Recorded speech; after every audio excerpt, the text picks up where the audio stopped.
We spend most of our waking hours bathed in the artificial glow of our screens, endlessly scrolling through curated versions of reality.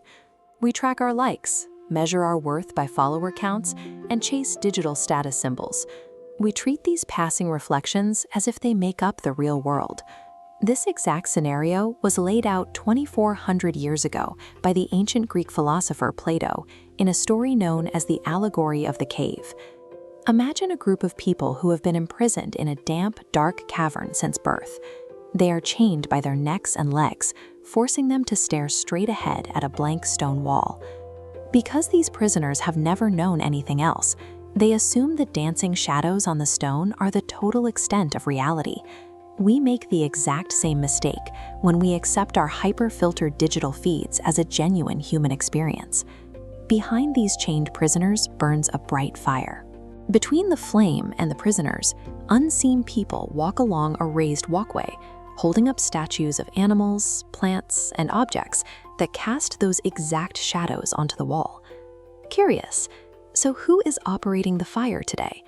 If you look closely at our modern landscape, the shadow makers are the recommendation algorithms, massive media corporations, and elected politicians, deciding exactly what information crosses your screen. Down in the dark, the prisoners actually take pride in their situation. They enthusiastically debate the shadows, assuming that their ability to recognize repeating shapes makes them highly sophisticated and wise. Plato codified this entire thought experiment in his masterwork, The Republic, giving us a text that still defines how we understand human perception. The horror of the cave lies in how comfortable it is.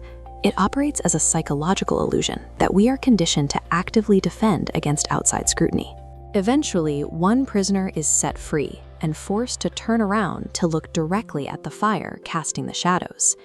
The initial reaction to the truth is sheer panic and physical pain. The light hurts their unadjusted eyes, and their immediate instinct is to turn back to the comforting, familiar darkness. But the prisoner is dragged upward, stumbling through the damp corridors, until they are thrust completely out of the subterranean prison and into the glaring sunlight of the surface world. Gradually, their biology catches up. First, they can only make out reflections in water. Then their eyes adjust enough to see actual living trees and the colors of birds. Finally, they dare to look up at the sun itself. This animation illustrates Plato's theory of forms. This is the philosophical idea that the surface world and the sun represent ultimate, perfect truth, while everything down in the cave was just a flawed, blurry copy. Reaching true enlightenment requires a destructive process. You have to endure the painful shattering of your entire previous worldview before you can actually perceive the sublime vastness of reality. This painful awakening mirrors the hero's journey, a universal narrative structure that appears in myths across almost every human culture. We see it in the ancient Greek myth of Prometheus, the titan who rebelled against the gods to steal fire, and the knowledge it represented, to bring it down to a vulnerable humanity. We also see it in modern cinema. Think of Neo waking up in the Matrix, discovering his entire existence was a computer-generated simulation keeping him docile. Out of compassion, the freed prisoner faces a heavy moral dilemma. They cannot stay in the sunlit world alone, while their companions remain mired in confusion. The pursuit of truth demands an agonizing responsibility. The enlightened must return to the toxic echo chamber and pull others toward the light. The return trip is severely disorienting. Having adjusted to the bright sun, they are virtually blind in the dark, stumbling clumsily through the cave. Watching this clumsy return, the cave dwellers mock the truth-teller.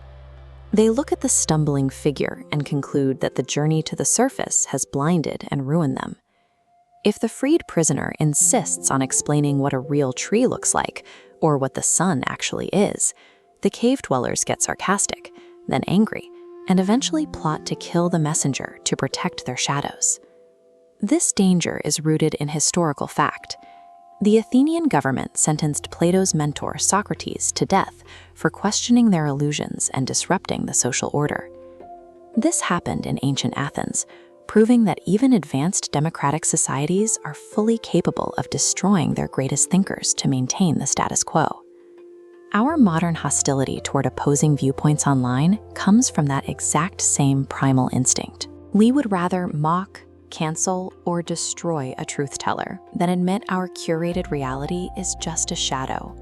So, how do we survive sharing the truth in a hostile, hyper-connected world without getting destroyed or causing deep offense? Plato offers a practical solution called the Socratic method. This is a system of widespread, gentle, and carefully administered philosophical inquiry. This flowchart outlines the method. Don't start by lecturing. Start with intellectual modesty, confessing your own ignorance. When the other person responds with overconfident bravado, be supremely patient. Ask gentle questions, quietly drawing attention to contradictory points in their logic. The foundational rule of this compassionate process is that you can never teach anyone anything by making them feel stupid. Real wisdom only begins when we collectively own up to how little we actually know. You have a choice. You can stay entirely comfortable, basking in the amber glow of the screen. Or you can endure the blinding light of reality and use compassion to guide the rest of us out of the dark.